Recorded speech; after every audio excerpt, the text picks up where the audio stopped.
So without further ado, I suppose, so hello and welcome. This is our second virtual roundtable. So we used to do these in person, but going back, 2018, we used to be able to get in a room and all sit around and have a heated debate around some real tables, but that's not possible anymore. So we did this last year in May 2021, and it was a very productive and very collaborative session. Different approach last year. We introduced some other speakers from the education sector, and they came and spoke to you. And this time we're doing it a slightly different way around. Perfect. Jonathan's joined me before the introductions, which is even better. So keep pressing go. So I would prefer to host these roundtables in person. Obviously, can't really do that at the moment. It's not really COVID safe or anything like that. So we're doing it via this kind of format today, where we're doing it over Teams. So if any point you want to get involved, obviously feel free just to pop your hand up on Teams. You obviously can turn your camera off, turn your mic off while you're listening. You don't have to have it on all the time. That's not a problem at all. As far as I'm concerned, we'll have our mics on and we'll keep talking. But it is good that you could join us on this distanced event, I suppose. And hopefully next time we'll be doing this in a Planet office or a nice hotel room, as Gareth mentioned, with some bottles of wine afterwards. So today, the words right out of my mouth. So today is really about talking about IT challenges in education. Now, obviously, my background is education, so my roots are heavily invested in the education space, and always has been. So I did 10 years in IT and education before I jumped over the fence, as it were, and joined this side. So I feel all of your pains when you say about all of the challenges around budgets and around the way that IT is in education. So the first thing to say is none of us on this call are here as salespeople. We're here to talk to you as people with different areas of expertise, and hopefully collaboratively we can help everyone overcome some challenges. But it's not going to just be me talking, which is a benefit, because I think you'll be bored of hearing my voice quite quickly. So what I'm going to do is I'll do a quick whip around of our guest speakers. So I'm going to start off with Gareth. So Gareth is a director and classroom technology expert from Strive Solutions. I'm going to let Gareth just tell you about himself from there, because I'd probably ruin it if I did it. Well, thanks for that. Thanks. You line them up, I'll knock them down, as they always say, James. So thanks for that. James and I go back many years. He, funnily enough, was a customer back in the day at a couple of different colleges and academies. And what Strive was designed and geared towards was one-to-one enablement, BYOD. And so technically a mini systems integrator, and we've got an incredibly close working relationship with Planet, and that topic of conversation might come out during today, especially with one of the reference sites or potential case studies that are going to be discussed a little bit later on today with some of the challenges they encountered. But yeah, I'm one of the founding directors. As you can see, this is my own hair. I've been doing it for 10 years. It's still there. Unlike James, who's been in the same boat for the same periods, but there we go. But it's nice to meet all of you, and thank you very much. Thanks for that, Gareth. So alongside Gareth, we've got Stephen Harper, who is our cloud technical architect and pre-sales team leader over Arrow ECS. Now, before I introduce Stephen, Arrow ECS, for those of you who don't know, is, from a Planet point of view, they're our Microsoft distributor. They do so much more than that, but Stephen is a Microsoft expert. He's will tell you all about himself. So I suppose, Stephen, over to you to give a little introduction of who you are. Sure, thanks. I'll try not to take the arrow, but so yeah, I'm a bit of a veteran, I suppose, of all sorts of things, Microsoft and traditional data center and other third-party vendor technologies. So I've been about in the industry for a long time now, probably for far too long. But yeah, my go-to, so I work very much with James and his team in and around supporting them in their Microsoft business. So I'm a solution architect expert as well. I've worked, along the side of Microsoft in delivering content workshop materials to partners, that type of thing, as well as educating different teams about how to do things. And also my background is one that I've worked in enterprise. Now I've worked in education, but also have that broad spread of licensing knowledge. And I've worked a lot in strategy and advice, helping different types of clients find that right road to get them into either public cloud or hybrid cloud or to stay in the data center. It makes no odds to me. So anyway, that's a bit about me. Thanks, James. Okay. Thank you for that, Stephen. That's perfect. And obviously, last and by no means least, we've got Jonathan Hope. So Jonathan's joining us from Sophos, where he is a senior solution evangelist. I always get that word wrong, so I apologise. I've worked with John for a number of years through our established relationship with Sophos, obviously us being a platinum partner. So yeah, John, a bit about yourself. Yeah, of course, absolutely. So senior technology evangelist is supposedly how it's pronounced, although who made up that John title for me, I have no idea. I assumed you did. Oh, not to blimey, no. Wasn't some random words from the dictionary. No, absolutely not. But the role of the technology evangelist at Sophos really is to basically just talk about the products and solutions that we offer and how they solve real world challenges. So I'm not here in a sales capacity. It is really just, in terms of observing the world as we see it, through our research and obviously through the large number of customers that we've got in the UK and beyond, and just looking at how we address their challenges really first and foremost. Prior to being a technology evangelist, I was a sales engineer, so I've got a bit of a technical background.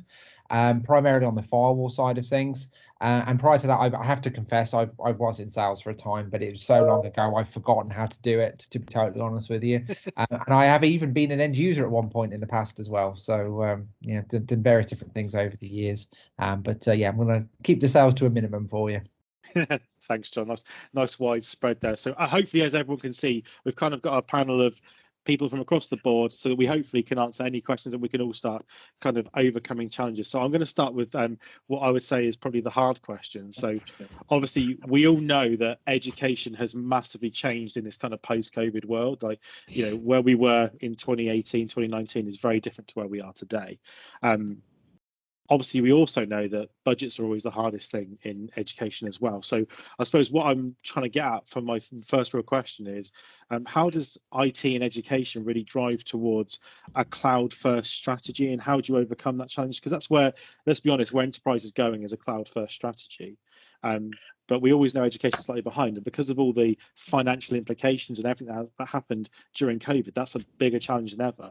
So I suppose a good place would probably be, Stephen, to start with you in terms of what does that roadmap look like? How do people start adopting the cloud without bankrupting themselves? Would probably be a good place to start. But yeah, I suppose that's kind of your area of expertise to start, really. Sure. Okay. So as with anything, it really is going to start with having a detailed plan. Too many organizations in the past have, lynched onto it's cloud or it's hybrid or it's data center or it's whatever the newest, whatever it happens to be. So what we got to do is remove ourselves from those type of cliche type of conversations and start to look at each organization and each set of requirements that you have. So obviously there are some very what we call low hanging fruit out there. So what is the business problem that you're facing? Aim to start with about what's right for that, because we know underneath the scene as such, there's lots of great licensing that each of the vendors, including Microsoft, can give you for really heavy discounted pricing. So, but putting that aside for the second is about what's your business challenge and why are you doing it. Let's start there, because with any cloud project that we have in mind, we've got to not just think about it's a piece of technology to do something. You've got to think about the culture of your organization. You've got to think about, the training requirements and is it right? So, stepping that one step back to have that first thought will then enable us to start to learn more about your organization so we can set the roadmap and the strategy on the right path. That might, sorry, James, that might just be about doing some pilots and projects to start with. I was going to say, Stephen, is that like, from your point of view, it's that start small approach, isn't it? I've seen too many people fail where they've gone, right, my servers are aging, I'm just going to move my entire VMware cluster up to Azure and go, it'll be fine. And you go, it's not as simple as just going, well, lift and shift and hope it's fine. Starting small and understanding how that works for organizations is probably really key to that, those pilots and chipping that away. Definitely. So if you think, that case in question there where you've got some servers, maybe it's the hardware that's expiring, or maybe it's the, licensing estate. And obviously sometimes it's not an easy conversation about licensing, and obviously it's not an easy conversation about OPEX versus CAPEX. But with that in mind, I wouldn't try to rush into doing a cloud project, if I've suddenly got to the end of the last month or a couple of months just before something's about to expire, because you do want to take that time in making sure that journey is correct for you, and doing those little drops and pilots, and give obviously people like James time to go back and look at the options as well, because there's many different ways in which we can work with you in giving you the type of right options to solve those business challenges. But obviously, if someone like James is up against that window of a looming endpoint date, then chances are you're not going to maybe get the right outcome. So for me, it's about making sure you have the right planning in place, start that journey very early on, rather than just trying to rush it all through at the end, because that's when you will get problems, and that's when the failures will come up, or you'll uncover some licensing problem or something like that no one expected. So I suppose that ties in really nicely what I was going to say, which is timeframes are always what hurt us in education, in terms of it's often a case of a tender gets released because you've had a capital bid in March, your installs in July, and by the time you've gone through that process, you've got a month to deliver. And the assumption always is, with a cloud solution, when it's ready to go, we just throw it up there and it's done. But the amount of planning that from someone like my team it takes, and the amount of time it would take, engaging with yourself, Stephen, and Microsoft to get the right solution in place. Like, let's look at SQL, for example. There's like 5 ways to skin that on Azure, and that's just being nice about it and go, well, there's different options. But if we just go, well, we'll just chuck it up there, we're never going to have the right solution. I think that's very important. I suppose it'd be good, to pivot to you, Jonathan, about the kind of security implications of, well, let's just chuck it in the cloud seems to be something that I'm hearing a lot of the time. And obviously for you guys, that's a nightmare waiting to happen. Did you see me visibly wince when you said, let's chuck it in the cloud and it'll all be great? Yeah, you're absolutely right. I mean, the problem is, you know what, it's a universal truth, actually. It's not unique to education, is that a lot of people sort of, when they embark on projects, they get very goal focused. And what I mean by that is they need to achieve whatever the business objective is, or spin up whichever service is required, and unfortunately security tends to be one of those things that is often forgotten about, just at any particular aspect. But there is this unfortunate sort of culture, I guess, when it comes to public cloud in particular, that somehow the cloud provider, whether it be Microsoft, Amazon, or one of the multitude of other suppliers out there, that they are somehow dealing with the security aspect. And it's really important to always design these solutions with the sort of state of mind of, well, actually, do you know what, apart from the actual physical security of the kit, in other words, stopping somebody physically walking into the data center and walking out with your server, the digital security of it is, and the risk associated with that is still very much in the hands of the user. So you should always secure your public cloud infrastructure in exactly the same way you would if it was a data center. You put a firewall at the edge of that estate, you put server protection on everything that runs an operating system. The unique challenges with public cloud, of course, is that not everything runs an operating system, and you can buy things that run as a service. And the other unique challenge, of course, with public cloud is it's actually really easy to make pretty fundamental mistakes that have very serious consequences. So this is why we would talk about CSPM, or Cloud Security Posture Management. So there's a new acronym for you, maybe. So CSPM is really basically the sort of guardian, if you like, that actually then looks at your estate and understands how you've set it up, how you configured it, and it will flag up to you things that are glaringly or potentially glaringly obvious, but lost in the complexity of the config. So stuff like, have you dumped a load of data and not encrypted the server? Do you allow the outside world to talk directly to your database as opposed to only via the web front end? These are just a couple of examples of things that CSPM can do for you. So our brand name for that is Sophos Optics, and you actually get it as an aspect of certain parts of our server license, just to give you a bit of an idea about how kind of closely ingrained it is. But it really needs to be part of the overall process. of going to public cloud is making sure that you've got, as I say, minimum things like firewall, operating system protection, then using optics to kind of plug all the other bits and other gaps. You know, the config errors, the headless computing, the kind of services orientated aspects are really, really important. And like I said, you know, can't emphasize enough, just treat it like it was a bricks and mortar data center, and you won't be too far wrong, to be honest. You can't really outsource the risk, I'm afraid.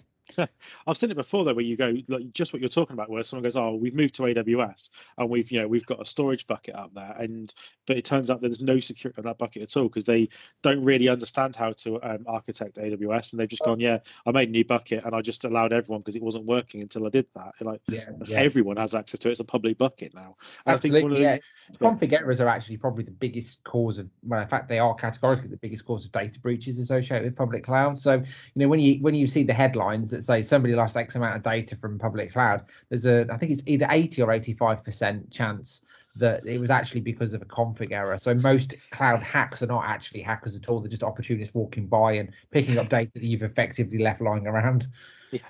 Unfortunately, I left that in place and that's there to be taken. I suppose it is really important to look at, you know, one of the things I want to say clearly is that nobody's an expert in everything, and I'm not trying to bash on anyone on this or anyone in any role in any IT job. We all have too much to do, and we all can't be experts in everything. And that's where, you know, like so Steve mentioned, there's a lot of accreditations. Like Stephen's massively accredited in Microsoft. You know, my team similarly, we've got people that are accredited in Microsoft, accredited in AWS, but the crossover isn't there. They're not, just because they're public cloud, they're not the same product, and that's the thing that is very hard to communicate out to your wider organization, I suppose, as an educational provider, is that, yeah, just because you're an IT manager or an IT director in an organization doesn't mean you know everything about IT. It doesn't mean you know everything about every solution, and you can get it wrong if you're just forced into it. And it's obviously about not being forced on a solution. I suppose I wanted to pivot to a little bit on talking about the cloud. You know, you move your service to the cloud.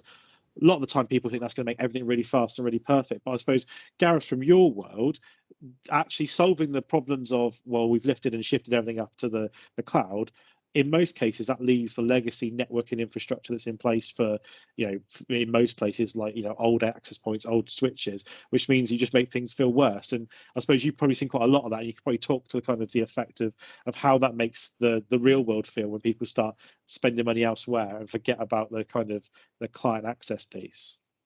You couldn't be, you know, more truthfully correct in that, and that is so frustrating when I get a lot of customers, one of which is actually on this at the moment as well. And how many times have people actually heard someone from SLT say, "I've just bought this brand new iPad, put it on the network. I've just bought this, I've just done that, I've just got 30 new devices which is rocked up." And one of the biggest problems that we certainly found over the COVID period was panic buying. That was a huge thing. The DFE, bless them, they did a fantastic job of every time a bubble kind of burst, there was a shipment of devices that came out. You had a choice between Chromebooks, you had your tablets, you had full-fledged laptops. One of the problems I actually sort of encountered almost straight away, and this was certainly have something to do with yourself, Jonathan, from a security aspect. And just for reference, Jonathan and I go back many years ago to the days pre-Sophos when it was a Staro. You know, that's when I did have a full head of hair back then, Jonathan. But some of those devices, when they came out, they were full of malware. And they were delivered straight to the schools. And you're plugging them straight onto the network. And all of a sudden, it was literally rife throughout it. So no security checks. There was, you know, new kit that had been delivered. It's, oh, great. It's nice and shiny. Look at what's happened. We can give it to our kids who are isolating. And when it's done, it's ours. What are we going to do with it? That created such a huge amount of work for the actual infrastructure and the IT teams that are there. And I'm sure there's some people here at the minute who are probably sitting there thinking, yep. Yeah, I can't really say that, or yes, I was the guilty one who actually said, go and put this on the network. If you don't have the correct planning in place, that was always going to be a big issue. And from what you said there, James, I'm going to touch back again just on the panic buying. Yeah. Panic buying is a horrible thing because you have a catalyst that creates that. And we've been living with COVID now for the best part of almost 2 years. We've had all these devices come flooding into school networks. All of a sudden, you could go from a school, and I'll take a primary as an example, with 300-400 children, 100 devices, couple of bubbles burst, you've got another 100 devices. Your network was geared up for 100 concurrent devices at any given time. And the way to look at this, not quite technically, but from an overall risk factor, is if you've got a drain pipe in a sink, and that drain pipe can soak up 10 litres a minute, and you've got 1,000 litres there, it's going to take a long time for it to actually go through. And that's exactly the same problem as adding too many devices onto your network. You're going to get a bottleneck, and that's when the panic buying happened. And there were quite a lot of establishments where we saw were taken advantage of, where they were paying premium prices for top-end switches for small schools which didn't need it. Yeah. They were paying in excess of £4,000 or £5,000 for these all singing, all dancing, phenomenal switches, when in reality, as a primary school or even secondaries, you only need a one-size-fits-all gigabit level switch. You don't need multiple gig in and out, and you don't need £1,000 access points. Education can stretch. That's the big thing. So the frustration has always been, what do we do with these devices? Well, let's just use them. Absolutely. Use it to your full effect, but plan. And Stephen made a fantastic point earlier. Whenever you make a strategic change, it is a big journey. It's not small steps. And, you know, maybe it's better to speak a bit freely now, James, about, you know, one of the large trusts we were working with, about their panic buying and their journey. I mean, do you think it's a good time to do that? Or yeah, no, definitely. I was going to come on. I was going to come on to that and say, like, you know, obviously you've been uniquely involved over the last kind of 2 years with organizations where, you know, they need that strategic help at, you know, at a board director level in education to say, well, how do we do this? Because I can completely sort of tie it with what you're saying about seeing organizations which during COVID bought, you know, core switches that we never would have seen in education before. Going, oh, it's future proof, it's 25 gig, it's 100 gig. Like, yeah, but you've not got, you've got a 1 gig pipe in if you're lucky. Exactly. What the rest of your network doing? And it's that kind of, again, it's not thinking, because coming back to what Stephen was saying, if you're planning for the cloud, well, you don't need 100 multi-gig support servers that are connected directly. You don't need any of that stuff. You're just burning cash. And then when it comes back to it, they go, well, you don't need to replace that, but you can't buy the modules and the parts for it because you can't afford it, because we've no longer got that panic buy money available. But, you know, I think it'd be good to talk about the kind of what you've seen in terms of that buying behavior, because I think it leads into what everyone's been saying on this call so far. Yeah, sure. Just to go back on that point again, the company in question, I won't say the name quite yet, but they were impacted a year ago yesterday. I still can't believe it. So James got the call probably, I think it would have been a few days later, where it was panic stations completely. Very, very large trust.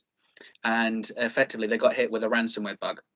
Now, one of the problems is that the individuals who were based there from an IT centric to the actual trust had never encountered you know, a threat like this before. You're supposed to only ever encounter, you know, a couple of things in your life from a technical level. One is a domain migration, which is a nightmare. Two is a cyber attack, which is, it can be chilling, and it can take you out of the industry if you don't handle it correctly. Now, effectively what happened, there's a lot of 16-year-olds, 15-year-olds, 14-year-olds who were doing their GCSEs about to get the grades. And of course, COVID was all based on coursework. Everything's locked up. The ransomware's hit. They've locked everything up. The ransom was ridiculous, like £4 or £5 million pounds sterling, effectively, to actually unlock everything. Of course, what do? They send the servers off to be unlocked. It'll cost you 25 grand. We've got a 70% chance of unlocking it. We all know that trying to unlock a ransomware key is undeniably difficult. And Jonathan, jump in here with me on this one, because from your side, from security, what are the chances of it happening? It's probably 17% of it getting unlocked, not 70. Oh, well, I mean, the statistic I know off the top of my head is that 44% of educational establishments, this is worldwide incidentally, get hit by ransomware on a yearly basis. Yeah. So that's pretty worrying in its own right. And certainly the average recovery statistic is that 65% of data comes back when you actually pay the cyber criminal. So even if you go to the source of the encryption, you probably still won't get most of your data back.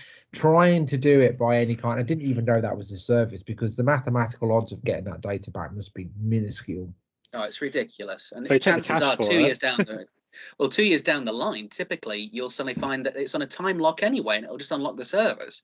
But it's having the patience to do that. And Jonathan, great point on what you're saying there, is that there's actually a service out there. It's like saying the rich dad put, you know, the mentality of buy my book, it'll make you successful, it's free, but you've got to pay shipping. I mean, in your right mind, who does that?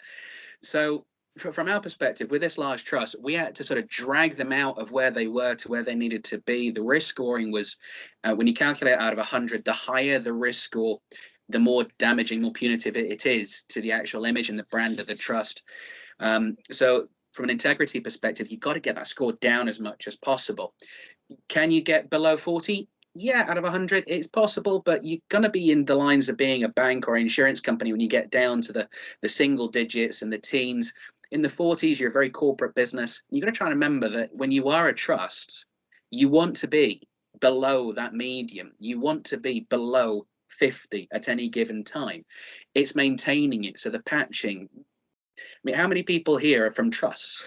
If you look at your IT team, you're going to have 2 or 3 people working for you for servicing a couple of hundred members of staff, maybe 1,000 students. When you're a big trust, a central team might be 10 people in total. You're servicing 10,000 kids, 3,000 employees. You know, that's, you know, the size of Michelin at the end of the day across Europe. It's huge, absolutely enormous. So in terms of how they were recovering, going on to this point, myself was brought in along my business partner Dan from Strive to sort of lead them on a strategic perspective. The problem is that it's gaining that trust to let them know we're here to help. Bearing in mind that I'm going to say this out loud, we did this work for free for the first couple of months to help them, until we found out they'd been buying everything from other partners, and I mean panic buying like crazy. So there was several £1,000s spent on the first day getting a security audit done, which wasn't done properly. Microsoft licensing bought from someone who wasn't, you know, a gold partner. James, you jumped in to save the day on that one. There was audit and risks, you know, planning and strategies, meetings going around everywhere you can imagine. The amount of information I'm trying to spell out here, I even get caught into my own words. I trip up over them because there was so much going on and so much panic buying. There wasn't any lateral thinking where it's a case of, let's just take a step back a minute. We're spending money with individual partners here without checking, first of all, that it's actually audited, that it's actually good value.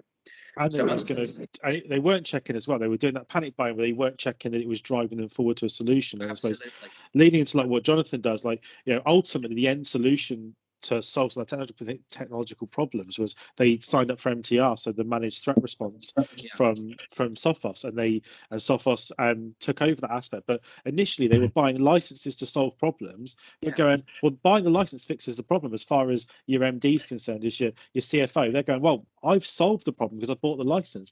From an IT point of view, they weren't even deployed. They were just going, they're sat there ready to go. And you're going, that doesn't solve the problem. And it's that wider thinking of going, well, you know, in any of those scenarios, God forbid it happens to one of your organizations, is you do get caught in that moment of absolute panic of, I've just got to do whatever I can. But by taking a step back and going, well, where are the experts? You know, like you said about Gareth, about the Microsoft licensing, it's what licenses do we need to get back online, and where do we get those from, and who do we work with that's going to do that in the most efficient way? Again, is putting it back on the existing equipment the best solution, or do we, you know, knee jerk and move to the cloud, or do we throw this to a different company? All those conversations happen without anyone really checking. There's no checks and balances.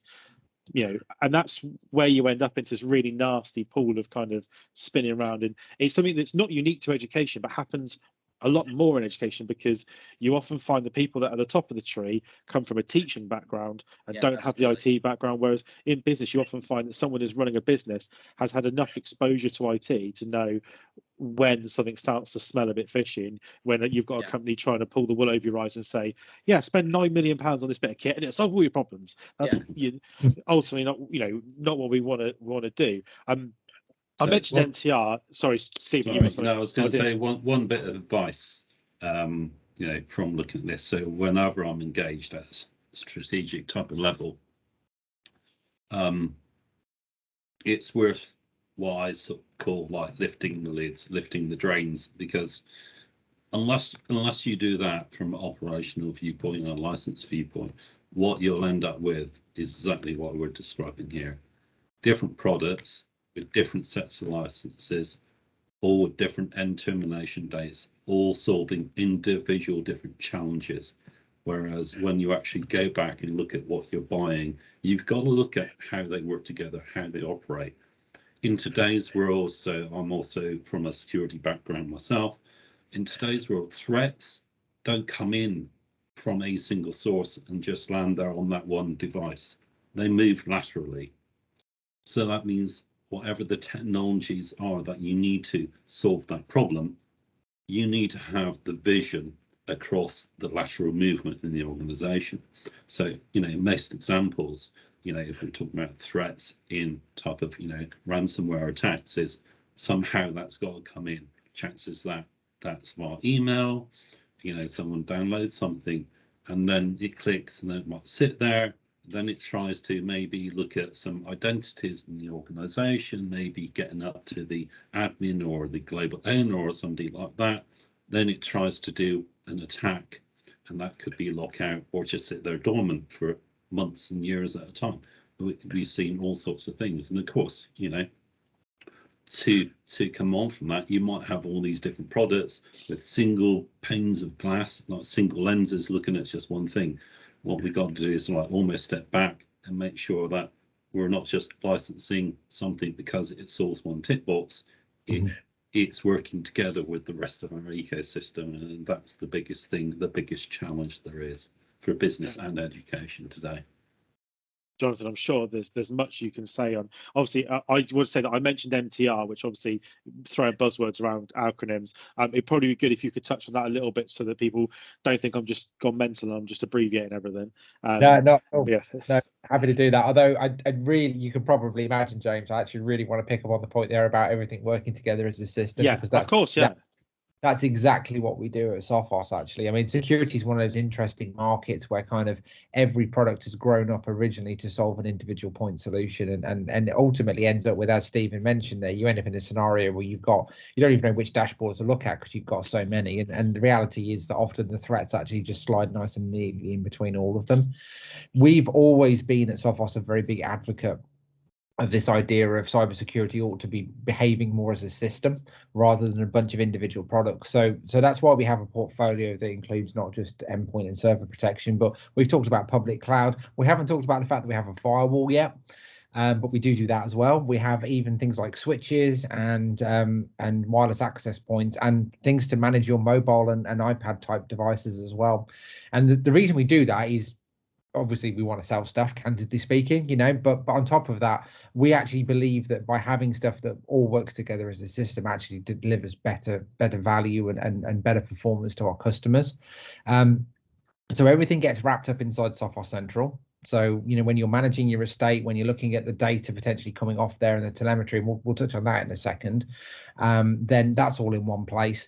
But more so than that, actually, you'll find that our cybersecurity system actually works together quite nicely as a system as well. So to paint you a little bit of a scenario there, Steve is absolutely right. Once one user's clicked on something they shouldn't have done, then typically what happens is ransomware then immediately starts mushrooming out and spreading across the rest of the estate, calling back to the cyber criminals, looking for more information, more instructions, maybe exfiltrating data back to the cyber criminals. It doesn't happen in a Sophos world, because what happens is as soon as we recognize that one device has got a compromise on there, there's this little thing called a security heartbeat, which basically links to the rest of the world, the Sophos ecosphere, that device is either healthy, as in green, or red, as in that it has some kind of problem. Our firewall would quite happily pick up the fact that this device all of a sudden has changed to red, and will then revoke things like its internet privileges, will revoke access to the critical servers. It will potentially revoke access to other devices inside the network if you want to set it up that way as well. So all of a sudden that's a scenario where your entire network is in flames becomes, instead, I've got one device that I've got a problem with that I need to go and address. So it's almost like a fire blanket, really, that sort of just pins that infection down before it really starts to take root. And there's heaps of other examples as well. So right, you give a teacher or a student an iPad, they go home and root it at the weekend, all of a sudden it's just become a security risk. Bring that back into school on the Monday morning, and our access point will go, hang on a minute, that's not compliant with your mobile management policy anymore. Therefore, I'm not going to allow it onto the production network for wireless. So it's all those kind of clever automations. I mean, there's no hope of the IT administrator, the IT manager who's locked away in the store cupboard somewhere, knowing that a teacher's walked in at the other end of the building with a device that's not as it should be. There's just no hope of that happening and being achieved. So that's, obviously a great advert for having cybersecurity working as a system. Then on top of there, what you can also do inside Sophos Central is then start getting things like telemetry together. So we offer a set of tools called XDR, or Extended Detection and Response, that let you start looking across the estate for stuff that isn't necessarily malware, but maybe is just suspicious. So where maybe cyber criminals started probing the network and started looking around, or a whole heap of other potentially suspicious activities. In an ideal world, of course, what we would like is for our users to have that tool and be able to manage that and look at that for themselves. And some of our users, maybe they've got a security operations center and can do that. But the MTR, to come back to James's point, or the managed threat response service is kind of the alternative which is available for organizations that maybe don't have a 24/7 IT setup, or maybe don't have the technical expertise, or just frankly haven't got enough time and resources to actually start looking at these dashboards. And instead, then the burden responsibility falls on Sophos. And what we do is we actively monitor the telemetry coming off the estate, and we can work selectively with our customers here. We can either call them up and tell them that there's some kind of problem, and allow them to go and fix the problem, which might be a sustainable approach from 9 till 5 Monday to Friday. But as soon as obviously the IT staff go home, then there's no real point in making phone calls, because I doubt anybody in the audience wants to be woken up at 2 a.m. on a Sunday morning. So alternatively, what we can do is actually go in and respond on our customers' behalf. So we can remove malicious services, we can isolate infected devices, we can really perform whatever actions are required, and then hand an email back to the user to say, we saw this problem, we fixed this problem, maybe here are our future recommendations. And what you're effectively doing is you're buying world-class cybersecurity without having to go out there and hire people and retain them, because it's probably financially out of reach, to be completely honest. And even if it is in reach to maybe buy one person to do that, then you actually need about 3 or 4 people, because people get ill, people go home at the weekends, people have holidays, they get sick, so you need quite a lot of bums on seats to make that work. Or alternatively, you just outsource it to us, and it's more cost effective. It just makes an awful lot of sense. I'll say, Jonathan, I'll just jump on that quickly. And I suppose that's the thing to say is, the client that Gareth and I were talking about, the exact reason that they went for MTR is one of the things that Jonathan mentioned, which is, I can monitor the security of my network while I'm sat at my desk between 8 and 4, whatever hours I'm sat there. The minute I log off, though, I'm relying on whatever tooling I have already to alert me. And if that tooling doesn't work, I'm in trouble. And likewise, I don't necessarily get all the reporting instantly. So you think about traditional antivirus will email you when it spots an alert, but that email might be 2 or 3 minutes delayed.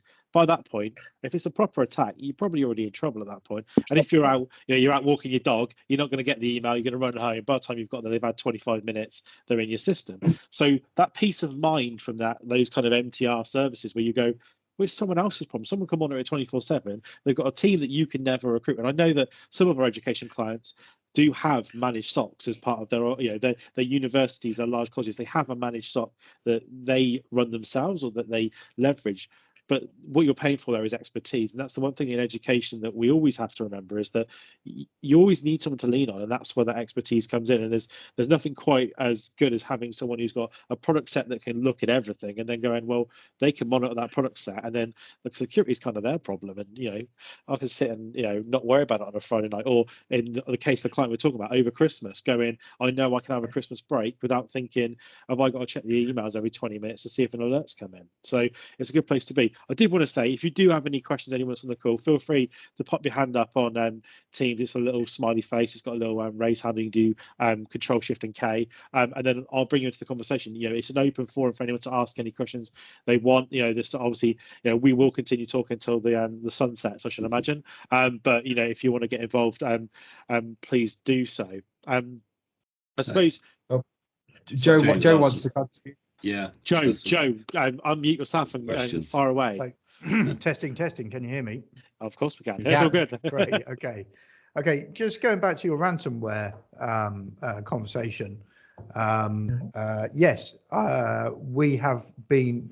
We've been attacked by ransomware, and we solved the problem by restoring all of our files from a backup solution, and we have a couple of backup solutions We use Veeam for backing up entire servers, and we use other systems for backing up data, specific data. So I think we're fairly well covered. But how much of an assumption am I making there? Because I can't believe that these people that are suffering from ransomware solutions, ransomware problems, and are having to pay to get out of them, have not backed up their data. Because for me, backups were, you know, they were number one in my world where I grew up. So what am I making an assumption that I shouldn't be making? Joe, just very quickly on that, on the comment you've made there. Maybe if I gave you a better idea as to what this ransomware attack actually did, first of all, it might give you some clarity. So what happened was, it was an attack at a school, and a particular PC knocked on the door, broke in, and the first thing ransomware actually does, and it's very similar to almost like the modern day robberies you get. Someone knocks on your door, and then whilst your attention is brought there, someone at the back door tries to break in. That's typically how it works. Now, that in this case was exactly what happened. There was a brute force attack which was being attacked on the network, and the firewall was being hammered at the front door. Once they broke in, it looks for a route to find your backup. That's what ransomware inherently does. It looks to encrypt your data and your backup. Now, whilst this was connected via quite a large MPLS network, using the competitive firewalls, I'm trying to pick this very politically, because I don't like to have a dig at anyone. I was there as a consultant at the end of the day to fix the problems and drag them out. One of the problems that they had was that it was all isolated on a particular VLAN. So your storage was all there on one VLAN. So out of the almost 20 sites, which had the different backup boxes using Veeam, by the way, and a Barracuda solution, each one was encrypted as it made its way through the network. And James was absolutely correct in what he was saying. The IT director and the IT team, only contracted till 4 o'clock, decided we're going to have a break, we're going to go out, walk the dog, might go for a run, might go to the gym, might go out for a meal. And this is when it happened. And they had the majority of their, certainly the colleges, sorry, the sixth form, should I say, most of their data being encrypted. You then had the kids doing the GCSEs as well. There's all their data, the coursework, where they were relying on getting their grades last year. And we all know just how crucial that was for coursework last year, for them to get the grades to move on to sixth form, to move on to colleges. That was gone. So it all had to be based on merits of what the teacher thought they would get, which realistically isn't a realistic view, is it? So that's what happened to them. The problem that they had, and you used a very, very interesting and very powerful word there, Joe, I'm going to pick on what you said, which was you restored it. Now, you're absolutely right. Restoring from backups is fantastic. There were a couple of backups which were found after the ransomware had hunted it. And this is going to make one person on this call cringe like crazy. I can see Jonathan's done it a couple of times already. He's going to do it again in a second. When we found out that they were, shall we say, rebuilding the network, the word restore was suddenly used. And we thought, are you sure you should be doing that? And James, you and I were monitoring it at the time, and that particular school, they restored the ransomware as well at the same time. And it started knocking away yet again, just as soon as we had actually got the backups running. So I hope that gives you a bit of clarity on it as to what the situation was like. And, you know, I'll pass it on to Jonathan and Stephen so they can sort of give you a bit more of an answer as to your question, which was, are you assuming correctly this is going to, how safe you are? So I hope that's giving you some clarity, first of all, Joe. Can I ask that question? A little, yes. Yes. Okay, cool. So I'll have a little bit of a go at that one as well for you. Then that's not a problem. So first and foremost, actually, I mean, Gareth is right. There are some real extreme edge cases of ransomware that will make their way into your backups and then actually hide out in your backups and not just nuke your backed up data, but then as part of the restore process, bring back into life again. Now, fortuitously, as it stands right now, that's actually a pretty rare sort of set of circumstances. Right. Generally, I'm not advocating this, so hear me out to the end, but generally speaking, having backup there is a pretty good plan, and restoring that in a controlled fashion is a pretty good plan, and will probably get you back up and running. But there will be some time obviously associated with downtime as well, which, you know, you can't get that back. It is going to cost you that time to restore the data and get that all back up and running, during which time you're probably not delivering services. So that's not great. However, if I bring it back into the real world, right, I drive a car. I am generally speaking a law-abiding citizen, and as a result of that, I buy insurance. And if I crash my car, touch wood I won't, but if I crash my car, then I'm not going to get out of the car and go, oh, thank goodness I've got insurance. I'm going to go, wish I hadn't bloody hit that bollard. Yeah. You know, it's far better not to have a crash in the first place, and that's kind of, you know, that's where we come from with the angle of getting good cybersecurity in place is greater than having a backup. Should you have a backup? Yes, absolutely. Could you rely on your backup? Probably. Should you have other alternative solutions in place to make sure you don't have an incident in the first place? Absolutely, you should.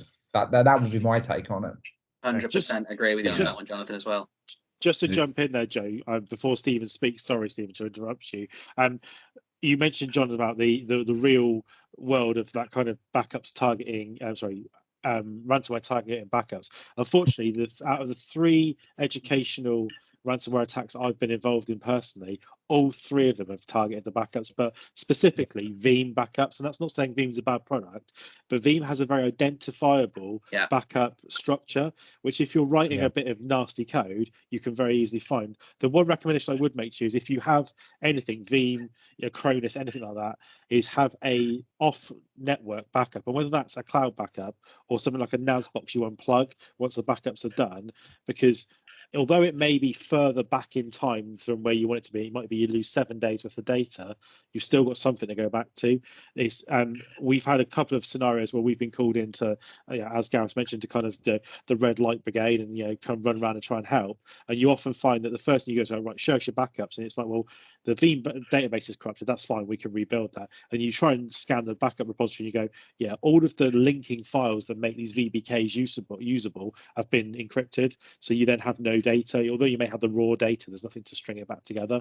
It is a scary world to be in, but yeah, definitely the right thing to do is to have backups, but you have something off network where you go, you know, I have a point in time I can go back to. And we've got clients who literally use like a QNAP NAS box, and at the end of every week they'll do a backup on a Friday, they pull the plug before they leave on the weekend, knowing that it's there, and if something happens over the weekend, they come back in on Monday, they could hook that back up if they needed to recover from. Sorry, Stephen, I didn't interrupt you, so I'll pass back to you. Cool, no problem. You said what I was about to say anyway. So air-gapped backups, you know, so, you know, one of the biggest attacks, you know, people have had in the past is they just simply attach backup devices, storage devices to the network. Hey, you've got a virus, it's going to be on that device. So yeah, air-gapped is the way to go, definitely for backups. But of course, so many of the organizations, whether you're in big business or enterprise, education or small business, it makes no difference. Those backups are only as good as the testing and the policies that you do to make sure they're robust to start with. So too many organizations don't even follow the basics and then try to go back to the things like backups when there is a disaster, and hey presto, half your data isn't there, or it isn't clean, or you can't recover it. So I mean, there are some public stats, and I think you called out one of them earlier. So 65% of organizations that pay some money to be recovered, obviously don't get that data back.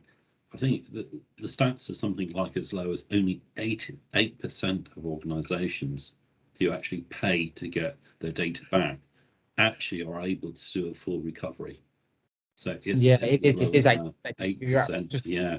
Yeah, you're absolutely right. Yeah, so 22% of educational establishments pay the ransom, and 8% of them actually got all of their data back. So yeah, you spot that. Yeah. And then you've got to consider the cost. So I was doing a webinar exactly on this yesterday, actually, for some of my other partners. And the average cost nowadays in the sector to just on ransomware recovery, you're almost talking $170,000 per attack to do that recovery, to get you back to where you be. But that's without looking at reputational damage. That's without looking at, oh, perhaps I should have some different tools.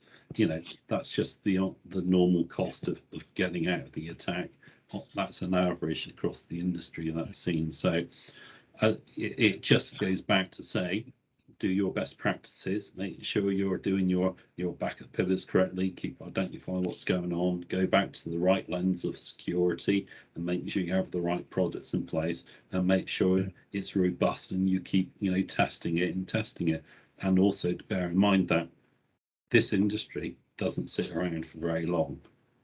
An attack today, tomorrow it's going to look quite different. So it's no good saying, oh, I've got, we've all seen it, Windows Server like 2000, 2003, probably still hanging around somewhere in some data center, running some system that, shouldn't be running anymore. Well, unfortunately, systems like this, the risk profile of them is so high. We have to nowadays modernize and keep modernizing to really fill that gap of reducing that cyber risk. Stephen, you mentioned there as well, it's that cost is absolutely astronomical and some schools just cannot afford it. One of the things that this particular trust that myself and James are helping out with on this one, and Joe, it might be of interest to yourself to know this, we did an exercise to see what data was available on the dark web, and the results were absolutely shocking. You had domain administrator usernames and passwords which were available just to buy off the shelf.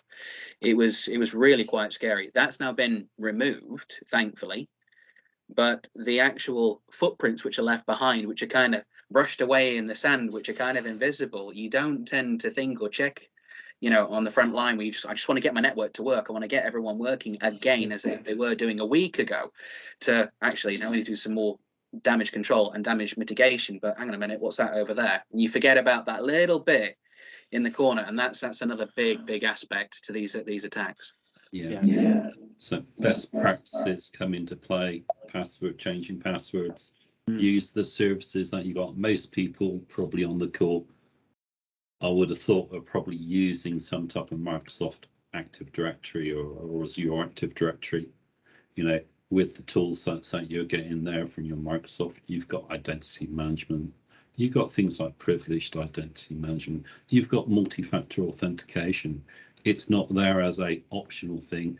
And nowadays, it's a must. Turn it on, use it. Even though you might get your little phone pop, oh God, I've got log in again. Oh, I've got to log in again.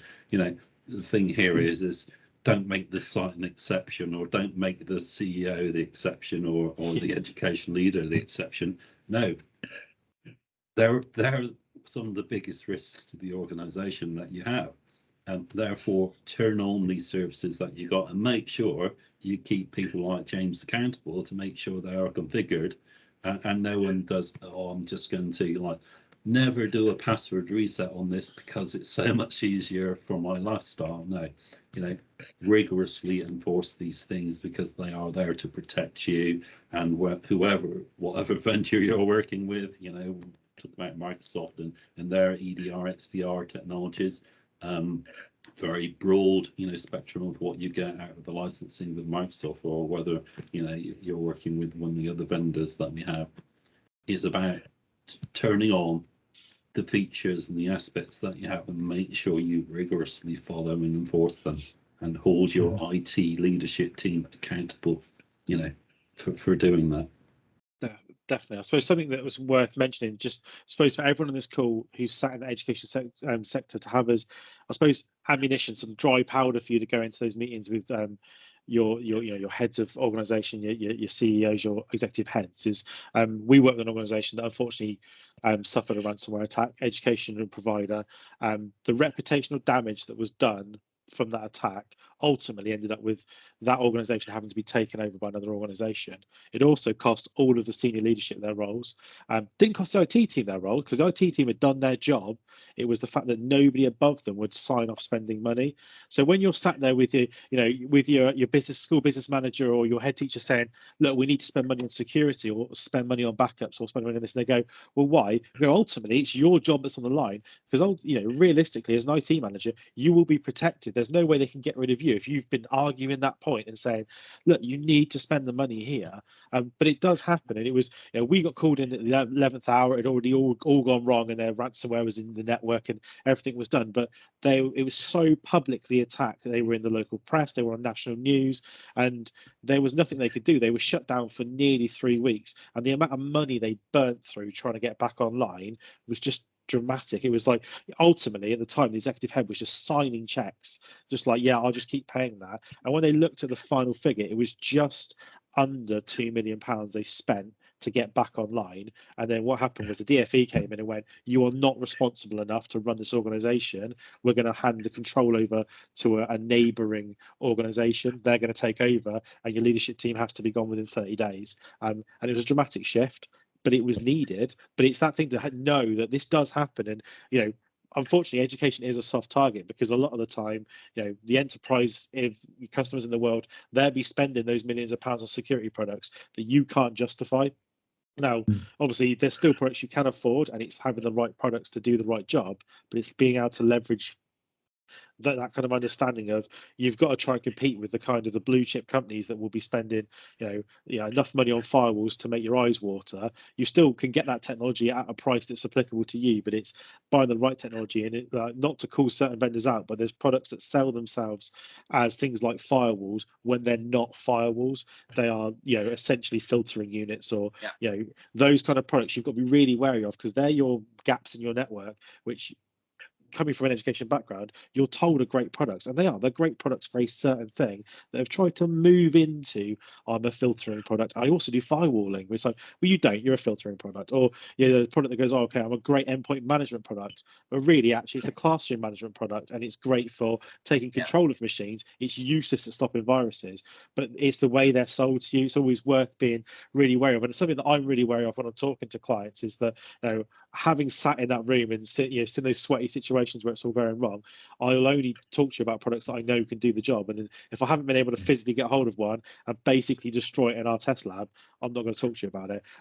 I suppose it'd be really good to pivot away from security in that for a moment. I suppose something that I wanted to touch on, probably for a lot of people in this room, something that's come up since COVID, will be things like bring your own device and one-to-one devices. It's a massive acceleration, and it touches all three of the aspects we've been talking about. It touches security, because a lot of these devices are self-owned, and how do you secure those? It touches on the side of, well, how do you make them sort of suitable to work with a cloud environment and a modern organization? And likewise, how do we actually support those in terms of, you sort of loosely touched on it, Gareth, around the wireless technology. But if I go and buy myself a new MacBook today, it's a it's a Wi-Fi 802.11ax product. You've got a 12-year-old Wi-Fi network. It's going to run like a dog, and everyone's going to hate it. You're going to be killing the network, and it's those very different challenges. But I'm sure that a lot of people are having those in the room. So I suppose if we start from the kind of the networking piece, and then we'll come on to Jonathan and talk about how we secure them. And I suppose then, Stephen, you talk about the wider picture about how we control and put some real arms around those devices, if that's all right. Yeah, sure, no problem. So the biggest question is that how many times you get someone come to your office from an IT perspective and they go, Wi-Fi is not working. And it happens so many times. And the fact is, everyone wants their Wi-Fi experience to be exactly what it's like at home. You're paying an extortionate amount of money for a school for a gig internet connection when you can get gig internet connections at home for a fraction of the cost. It just doesn't make any sense, does it? But the fact is that that's a reality of where we live in. They call it uncontended, it can be on bearers, whatever the case may be. Depending on what you're looking at in terms of what client device are going to be hitting your network, and this does apply again to some of the customers, including the one that's been through the cyber attack. The kit's been quite aged. It's about 4 or 5 years old, but they'd lost a lot of faith in the actual capacity, the technical competence in this particular vendor, because they're associated with the firewall. And their view is very simple. We want a security specialist to work on the firewalls and the endpoints, and we want a networking specialist to be for the LAN. We want a wireless specialist working for the Wi-Fi. So the pedigrees were all there, and there was accountability every single step of the way down. The problem is that people still want the big, nice, flashy things. So the brand new phone, the brand new tablet, the new laptops, they want those flashy because it's tangible. You get to see it, it shines, you can get to do all this weird and wonderful classroom stuff with it. They don't think about the stuff in the background as to how it's going to be supported on the network. And That's when it creates the tickets. When it creates the headaches. What keeps people up at night, where they think, what am I going to do when I've got a big assembly coming up and I've got 400 parents in there, because now the doors are opening up again. We've got big parents' evenings, so they're going to be in the sports halls, or all my exams are going to be going online. I'm going to have 200 kids in the room with Chromebooks or laptops. How am I going to get them online? How am I going to guarantee that their exams are uninterrupted? So it's looking at the actual technology and which way you want to go with it, which is why, from our perspective, we always tend to say, go with a special security vendor for your security, go with a specialist LAN specialist for your LAN, so your switching and also your servers, and then go for a wireless specialist. And that's been our approach to it for the best part of 9 years now, almost 10 years. We focus on, just to give you an idea, with this particular trust we're working with, we highly recommended Sophos for the MTR and also the endpoints. They knew the endpoint solution. They weren't aware of the MTR. They weren't aware of the firewalls. Has it been a smooth sailing project? No, not by any stretch of imagination. It's a huge entity that they've had to shift from the old vendor to the new one, being Sophos. Once they'd done that, that was settled. It was, what do we use now for our networking? So the LAN side of things was Aruba, proven. So MTR. So Joe, we'll come back to that in a minute for you. So you're using Aruba for switching. Good pedigree, very good pedigree. Lifetime warranty, can be swapped out the next day. The prices are going up just like everyone else. And for the Wi-Fi, they've chosen to go with Xeris, or which is now Cambium Networks. High density, it's a technology-based a vendor. And 30% of all the profits go back into R&D, which is a pleasure to actually see these days. Instead of people, trying to milk the actual profits off the bottom line, it's good to see that the tech is literally constantly being developed. It's UK based for the R&D as well as US based for R&D as well, and the two talk all the time. One of the nice things that we have is that from a Sophos perspective, with a particular customer, once it was installed, help desk tickets have stopped. When the Aruba was installed, and the network was upgraded to handle the requirements for the BYOD and the one-to-one that they've got. And some of these schools are 1,000 kids plus. The help desk ticket stopped. When the wireless went in, and you've got the seamless integration with the Azure, it's called EasyPass. I don't really think I need to come onto that, but it's just a guest access portal for BYOD. You use your Microsoft credentials for your school to log in, and it's seamless.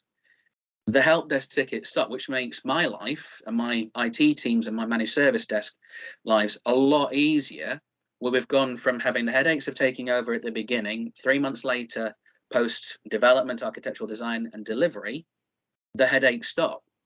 So if you're going to be looking at doing anything over the next couple of months, we go back to that discussion about the journey. The one thing I would personally recommend is making sure that you've got the vendor-specific focus to do the job. If you want a good wireless manufacturer, pick them. You've got a really good firewall company, pick them. So, Cambium is who we recommend. Sophos is who we recommend for the firewalls and the security. Go with it. They've got the pedigree. And that's the only advice I would probably impart on anyone here, is that don't mix and muddle up with other people, because what James was saying was so powerful. And it's very easily led up a garden path, especially if you've actually got a very, very good salesperson who can sit there and go, this will solve all your problems. It'll tick all your boxes. But that's the thing. It will tick a box. It won't give you the performance that you need. So that's okay for you, James. Yeah, definitely, Jonathan. It'd be good to if you could talk around that kind of how you secure that kind of bring your own device, one-to-one, all that stuff. How do you approach that security? Because they may not necessarily be your devices, but you've still got to treat them on your network in the same way. And obviously, it'd be good just to mention that MTR piece again, just to answer Joe's question around MTR. So I wasn't quite sure if it was MTR or NTR, and unfortunately, both acronyms exist, and they're not too dissimilar actually. So MTR is Managed Threat Response, and that's a bit of a Sophos only acronym that we use to describe the way we offer a managed service that is that sort of detection and response aspect that wraps around all the products that we do. NTR is more specifically network threat response, which is potentially pulling telemetry off things like firewalls and just analyzing your network traffic. And that's basically part of our MTR solution, but some organizations only do that, and we'll talk about it in those contexts. So I'm not quite sure which of the two acronyms it was, but that's both. It was MTR. Mike Tango Romeo. The managed threat response, and yeah, so that again is the wraparound service. Okay, so how do you deal with bring your own device? Well, that's an interesting challenge in its own right, and I think that the biggest problem there, of course, and you've hit on that, James, the fact that these devices are not necessarily yours. So you've got to kind of look at that from a point of view of how much, and what is the user's willingness to install software on those devices, and what is your appetite to install software on those devices to solve your security challenges, versus how much do you want to just keep that away from your estate. And there is no right or wrong answer. What I would certainly suggest is, if you've got a sophisticated wireless network and a sophisticated networking infrastructure, then you might want to and I would absolutely advocate running a separate network for any kind of guest access, any kind of untrusted device. Some little tips are obviously making sure that those devices then can't access your production network, which belongs to you. Also, a little bit of a tip here as well. It's peripheral to your own concerns, but making sure that one device on your guest network can't talk to another device on your guest network, because you don't want it to be this kind of cesspool of malware sloshing around. Even though none of those devices are yours, it's not a great user experience if they hook up to your wireless network and then walk away with a bit of malware on their device. They're not going to be thrilled about that, let's be honest. So those levels of control are really, really important. If they are not your casual bring your own device, as in like a parent coming into school for the day for a parents' evening, or a contractor that's on site for a couple of days fixing your air conditioning, if it's more of a long-term relationship with the school, maybe it's students, for example, that have going to allow them to access resources at school and bring their own devices into school, then that's really the point where you probably ought to look at mobile device management style solutions.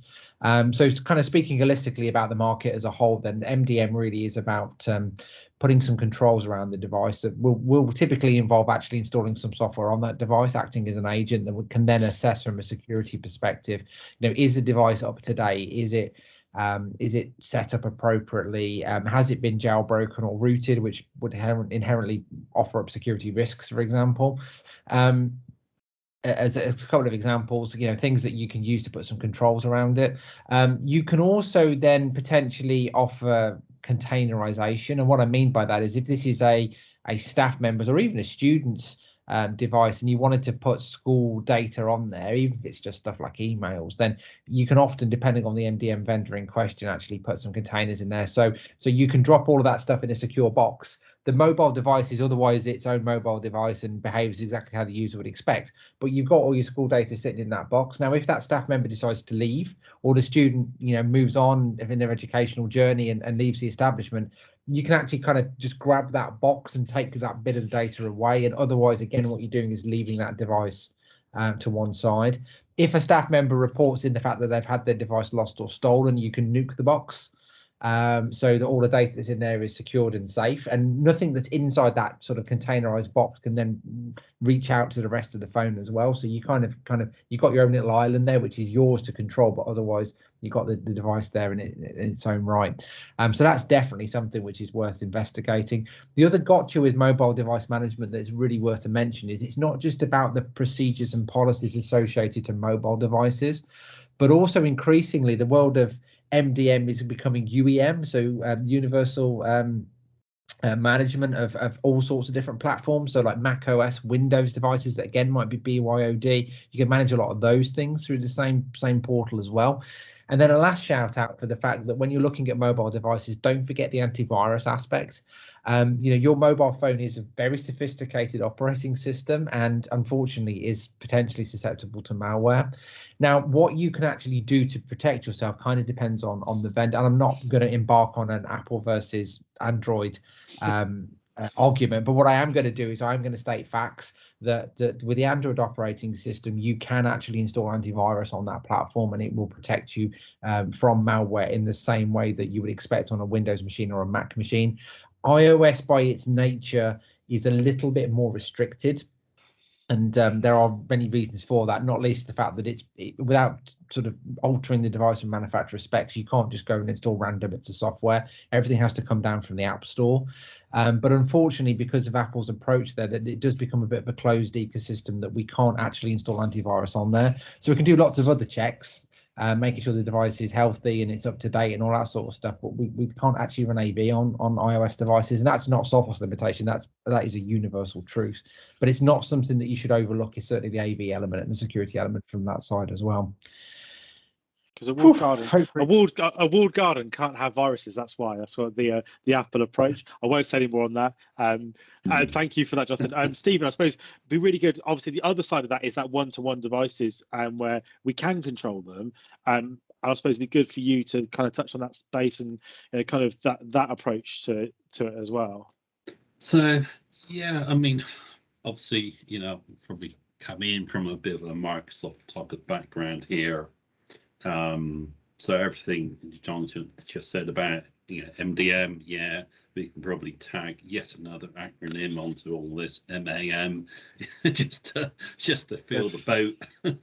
So one is talking about the device and the device hardening and the device policies, and the other is about the application and sandboxing and making sure that whether it's your own device, i.e., the college's or school's device, or whether it's someone bringing their own, that at the end of the day, the experience is what you want to have on that device, and therefore, yes, you do control that with policies, and there's great tools and platforms around, such as just the one sales thing, probably from EMS, Intune from Microsoft, does a great experience of working with all those type of flavors of devices and different ways of onboarding. And just to go back to your other point there about working with your ecosystem applications, because when we think about you want to install an application on the device, okay, yeah, it could be a license that you own, but it might just be a more modern SaaS-based application. All these different storefronts, whether you're with Android, Apple, or whoever else, Store for Business, that's the other one. You can integrate them into most of these platforms, and certainly you can integrate that into EMS, and you can actually control, do you want to allow this person, that person have these apps or not? What's that experience? So yeah, and even more modern, like EMS, if you go with the likes of Microsoft Defender XDR, you'll get that whole integrated ecosystem in there with the EMS platform. So EMS isn't just about, or MDM isn't just about nowadays managing your out of bound devices. That's how it started in the industry. It was the I work from somewhere remote challenge. We've all been used to, and that's only obviously got increased more and more. But we're also seeing that now increasing more and more for just devices that live on the network as well.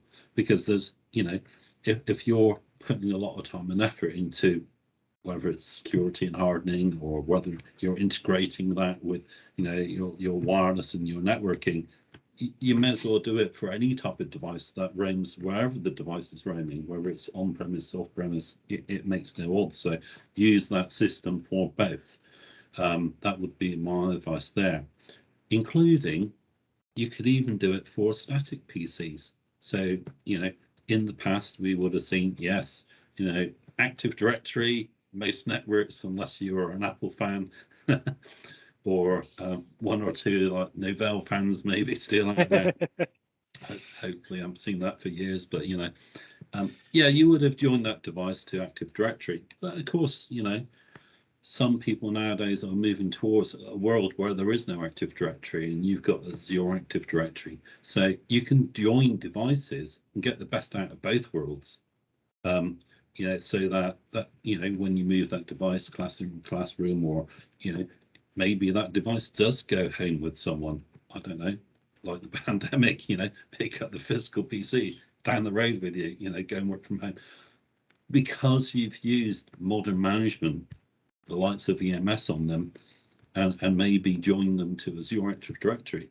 You're then able to do that policy management. You're able then to continue to manage that device and do software updates to it, manage your antivirus, all under one lid. So hopefully, I don't know, James, Did that touch the Yeah, point? yeah, definitely. That's I say it's interesting. Something I was going to pick up on from what you were saying was it was a bit of a side thought that came into my head was you mentioned about people lifting in machines and taking them home during the pandemic. We saw a lot of that obviously across education and business.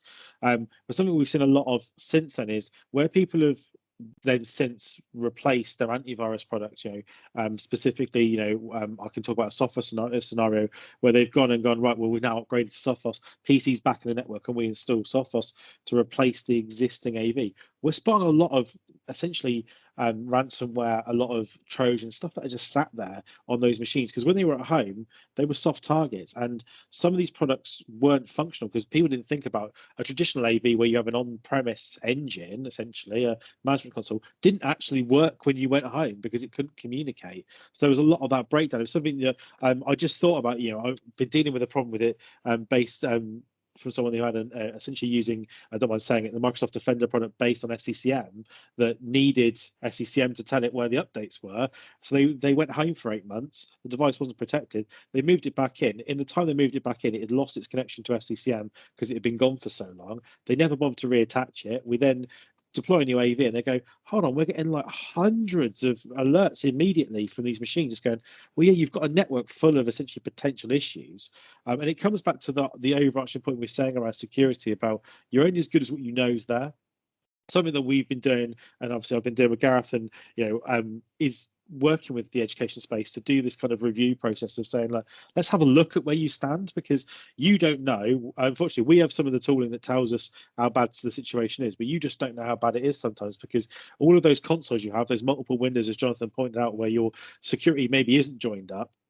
You're checking your Azure portal, you're checking 365, you're checking your antivirus portal, checking your Wi-Fi management, you're looking at all that. It all looks fine, but actually it could all be laying underneath the surface just waiting to go. And a lot of those times, all of that ransomware is just sat there waiting like a ticking time bomb to go. And unfortunately, one of the clients I've been involved with in education, it was a ticking time bomb. It had been on there for coming up for 18 months. This particular virus had been just sat there, and it had been waiting for an opportune window.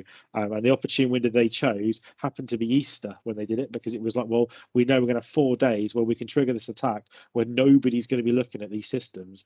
And they triggered it. It was a manually driven attack once the portal was open. By the time that it was picked up and alerted on, it was far too late to recover those live systems. So it's something to be aware of. From my point of view, I've kind of covered the subject area that I had written down to talk about. So I didn't know if there's any other questions that anyone else had in the room. Anything you wanted to ask? Obviously, it's a unique opportunity to air your concerns. Obviously, I know we've talked about a lot already, but if you have anything, feel free to pop your hand up and jump in on the conversation. Because I'll say, we've covered a lot of the scenarios. We've covered all the way from moving stuff to the cloud. We've covered massive security concerns, which I know everyone's kind of really not say nervous of, but we're all very aware of in this day and age. Obviously, especially with what's happening geopolitically at the moment, that there's that risk, and it's there. There certainly is a rumbling. I know that Jonathan's company Sophos did a webinar about this week about telling people about the kind of risk coming from that Russia-Ukraine incident that's going on, and the increased amount of ransomware and attacks we're seeing. And it's unfortunately that's the world that we live in, is that we have to all be aware of it. But it looks like there's no questions, which is always good. We'll obviously filled everyone's head today. If you do think of a question, you go, I should have asked that after the event. So there's a hand up. Yeah, go for it, please. Take yourself on mute and go for it. Hiya. I'm relatively new to the industry. Okay. I've kind of come in and I work in an education setting. Yep. I am the only IT support on staff. Is there anything you'd recommend in A, just to kind of improve my skills and get a bit closer, and B, 1 second, sorry. All right. That's a typical educational thing, is it? You try to talk, and someone always comes up behind you and goes, can you fix this for me? That's how we all know that feeling. Yeah, I hope nobody suggests reading a book. Clearly, this whatever name is doesn't have time for that. I probably suggest Sorry. putting a big. What I would suggest is, first of all, welcome to the industry. Thank you. Stick a big sign outside your door saying, "I'm banging my head against a brick wall. I'm in a meeting. Leave me alone." That tends to work quite well. Bless you. So your question is, what could we recommend to you to potentially make your life a bit easier in the industry? Is that what can I do to make things easier for myself? What can I learn? What skills? Very, very, very valid question. We've been in this job now for a very, very long time, as you can probably see. You know, I'm seasoned in the way from project management. I think it's probably a very, you know, aged like a fine wine doesn't really cut it these days. Very seasoned. What I would probably recommend for yourself is make sure that your manager appreciates that you're an asset to the business. That is a first thing I would say to anyone making their journey in IT. You're being brought in to do a very, very important role, and I'm sure everyone else here will probably agree with that. Make sure you've got a good training program ahead of you for your own CPD. Make sure that if you can find yourself a mentor, and that is something that I would recommend trying to find as well. Myself and James do a lot of mentorship for some of the academy trusts that we work with, and we've seen people who've been in IT manager roles suddenly became IT directors. Fun enough, I was going to pick on one particular individual who was actually on this call, and that was Alan Vu. You saw him at the beginning. He's one of our customers, native to Strive, funnily enough, and we're doing all of his Wi-Fi and infrastructure and making the changes. Along that journey of doing that, we're training him so that he puts his staff at the front line. So it's counting towards their CV, their credits, their CPD, and you can improve along. I mean, forgive me for saying this. You do sound quite young, very, very green to this. You've openly admitted that you're new to the industry. Techies like to confuse you, and you're probably going to see quite a lot of people on this course and go, "No, we don't." Techies like to confuse you, and salespeople as well. And I will say this wholeheartedly: salespeople will like to try and bamboozle you into thinking that the techies are the bad guys, because they'll try and confuse you. So trust them and buy all their products. Yeah, so, I've had a remarkable amount. Even from my first week in the job, I was receiving a remarkable amount of people phoning for things I had never heard of them, and they knew my name, and they were like, "Hello, we'd like to offer you this." Always the best solution in the Receptionists are world. great, aren't they? People on reception like, say, "Oh yeah, you need to speak to so and so." Yeah. Finding a good partner resource center, I'd highly recommend using as well. James is, obviously from Planet. From his perspective, they sit on a number of frameworks, which are government backed. They're government approved. Everything. So just to take a step back, I appreciate, Mike, you've got your hand up as well. So I apologize. I'll try and get around to this as soon as possible and give the chance for Jonathan and Stephen to answer their bit as well. But one of the things we did straight away with the previous trusts is we stopped them from buying. Remember when I said panic buying? Yeah, panic buying. Stop straight away. Anything you do, make sure that your purchase is warranted. And if you go to a framework, and we use we use the HTE framework for some elements. James, you've got a few others that you work with. I'm sure you'll be able to explain a bit more about those. Those frameworks charge you for the privilege of going on there. So when they're charging you something, they should be doing their job, which is not only fulfilling your orders, but also they should be doing a market analysis, a market test to make sure that £1,000 access point is actually worth £1,000. Yeah. And that's a big thing. So Joe, HTE is a framework where you're allowed to put orders through, and it's backed by the government. It's got a ceiling price of about 100 million. And that's for the contract value of your tender. So it's a pre-tendered framework. It stops certain partners, should I say? Cowboys was the word I was going to use. Yeah, absolutely. Thank you, James.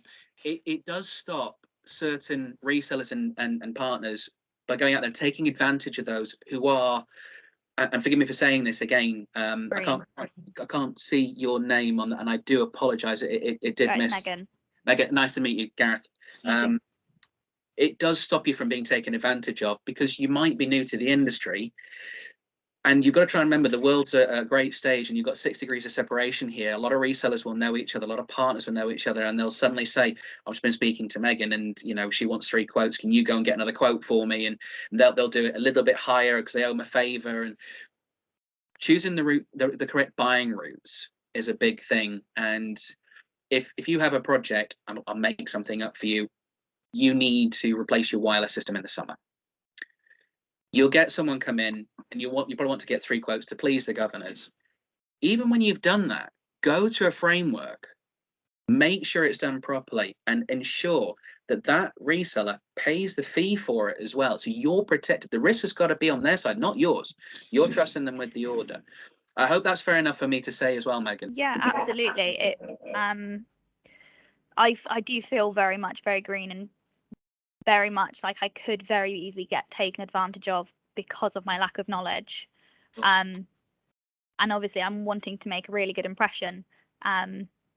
So could have very easily gone down the, oh, we need this, Yeah. But So you've asked the right question. By all means, please do speak to James.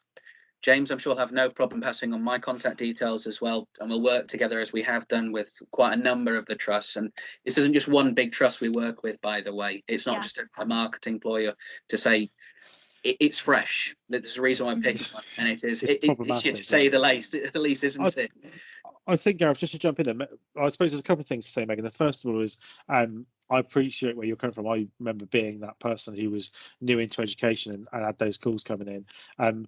Obviously, after this, feel free to reach out, and I will email you afterwards, and we'll. That'd be amazing. I have quite a big team behind me, but we're not salespeople. All of us come from various backgrounds, and we're more than happy to have the open conversation with you about these are great products, these are not great products, and this is why. If you go and buy from someone else, you go to something else. Ultimately, for me and my team, I don't really care if you're doing the right thing, because in the day, it's public money. It's we want to make sure we're doing the right thing. Likewise, there's great tools, things like EduGeek, great places to meet people in similar boats to you. But likewise, we can help you with that. Like, as you can see, the people who got on the call, obviously, I know Mike's got his hand up. I know Mike quite well.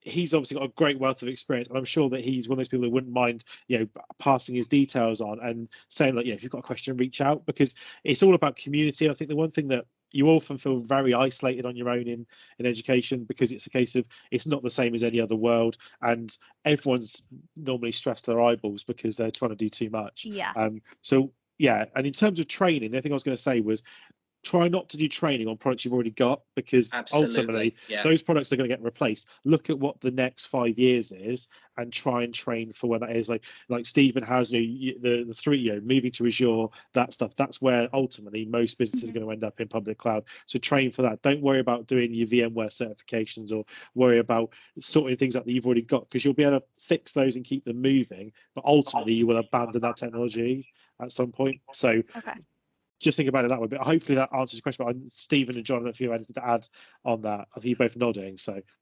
I can think of a couple of things. I mean, you touched on community, but one aspect that I've certainly I've presented at quite a few actually, and there's depending on where you are geographically, there's often sort of an association of IT managers, and they all go by different names, but it's almost like a sort of mini club where they get together maybe once a month, either virtually or physically, and it's a great opportunity to meet your peers, and there is no better experience sharing opportunity than that, really.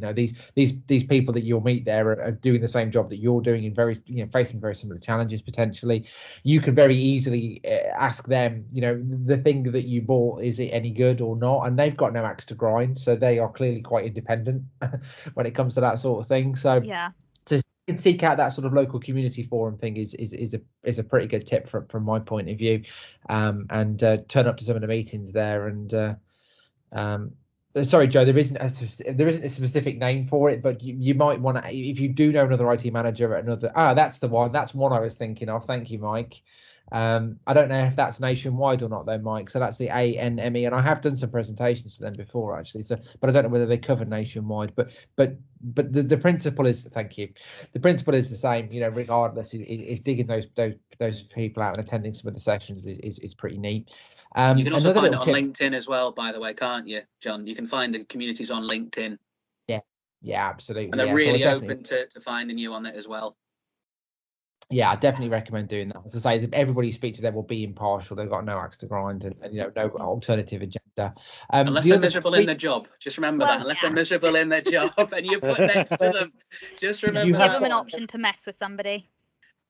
Well, they might be possibly a bit jaded and have a different opinion on the world slightly, but I mean, take some of those aspects with it. sold, but you know, you will get a lot of knowledge from them. The other thing is there's actually a lot when it comes to security specifically, and obviously I come from a security background, so I'm going to talk about security. Specifically when it comes to security, there is a lot of that kind of sales mentality of fear, uncertainty and doubt, and it's quite difficult to cut through that aspect. What I would suggest is go and find some of the really good resources online to help you keep up to date with security.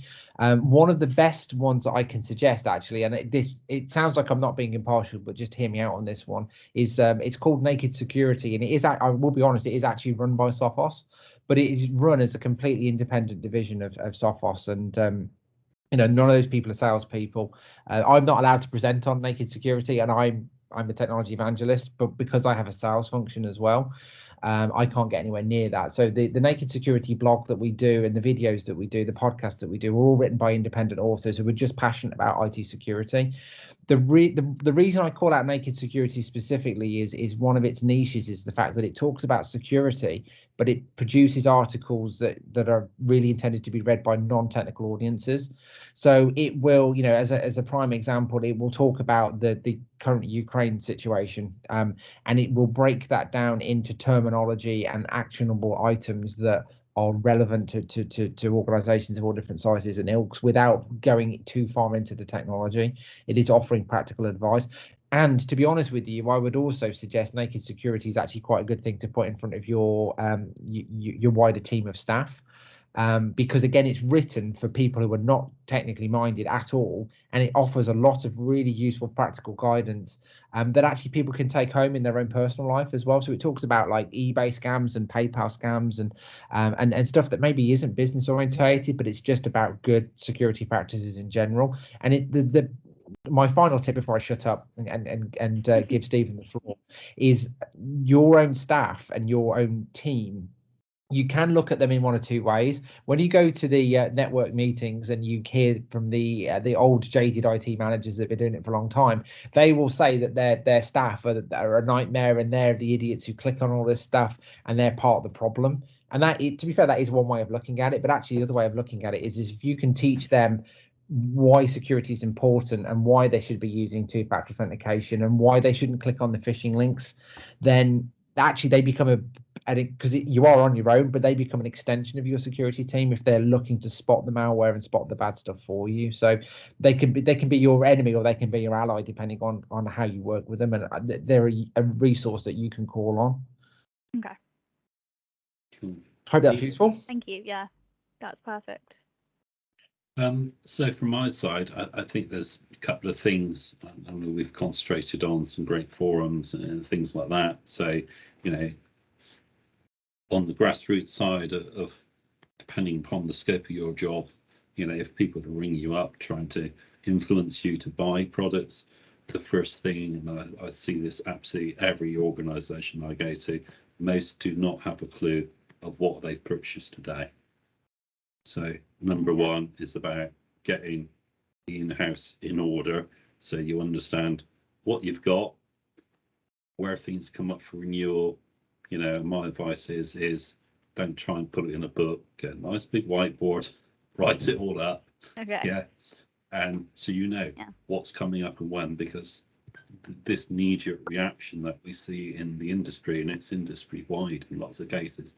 Oh, I've suddenly, you know, this is about, you know, preventing, you know, the planning piece that we've got to deal with. So working with the likes of James and other people in the industry, you know, okay, we know that's expiring, but also, what is it actually doing for me? What is this product doing? What am I getting out of it? What's the benefit of this product? Because in my job, I see so many companies buying, I've got this software, I've got that software.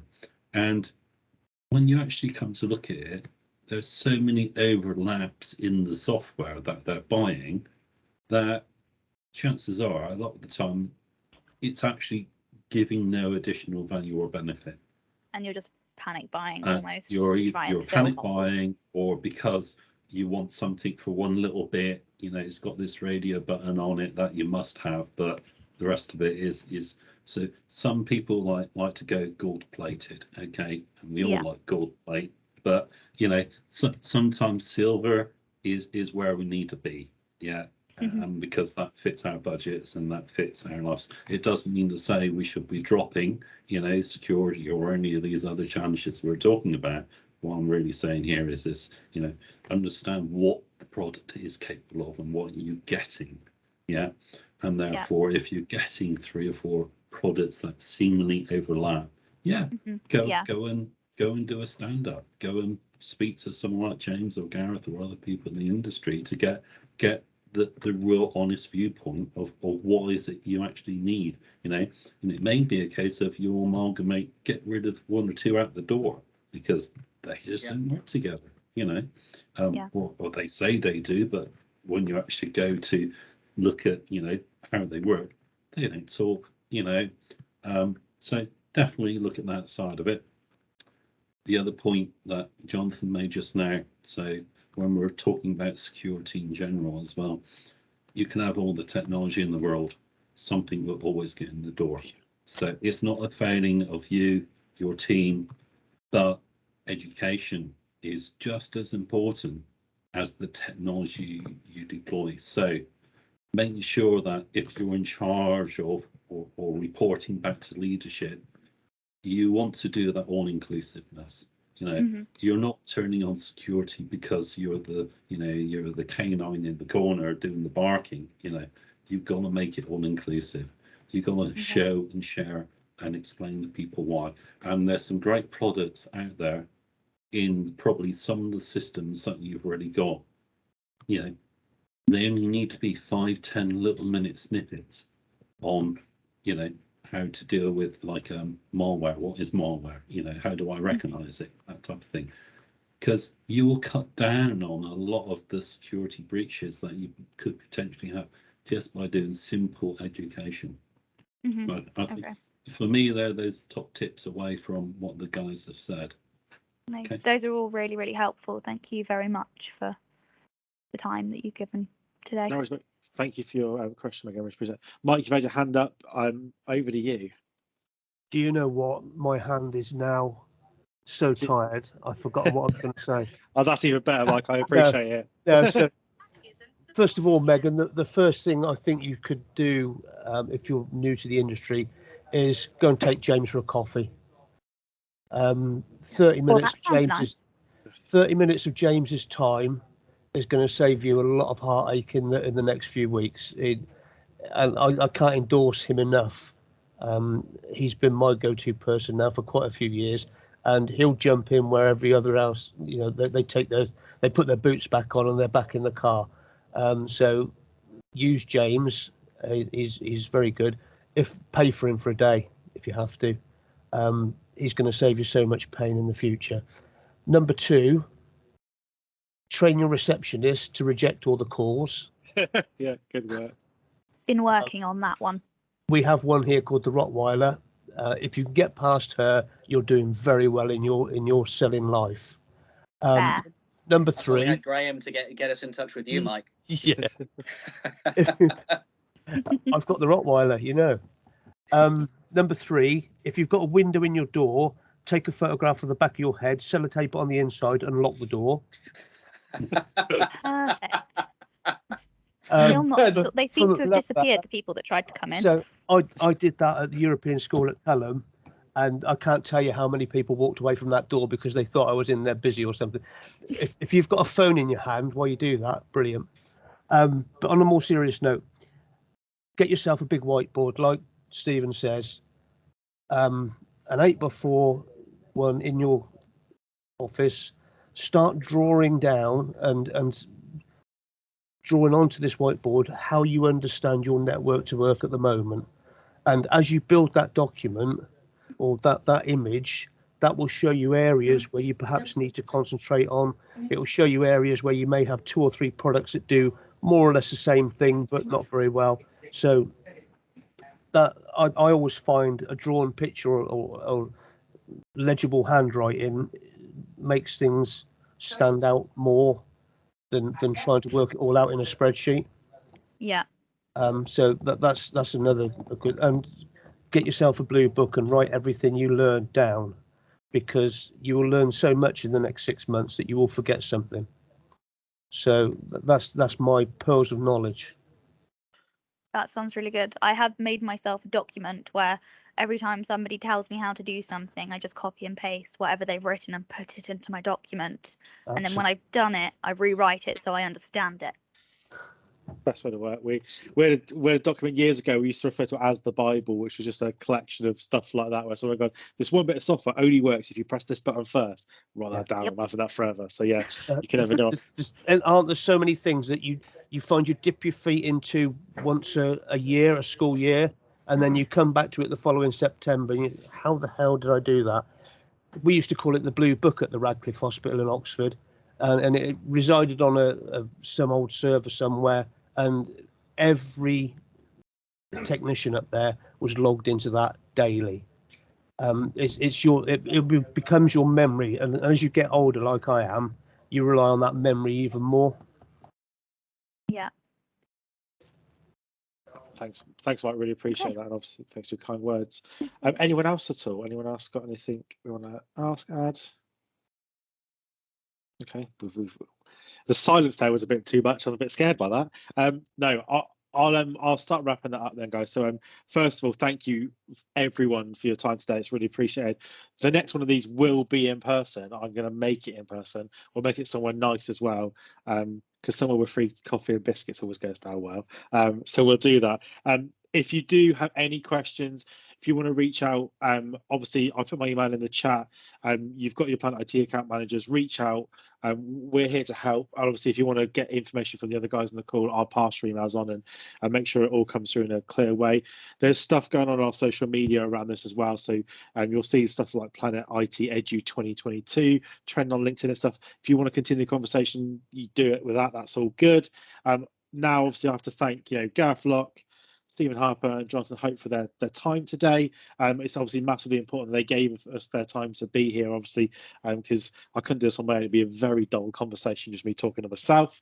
I hope you've all found this useful. Now, we do these webinars really often. There is another actual traditional webinar style one we're doing at the end of this month around ransomware and how you respond to it.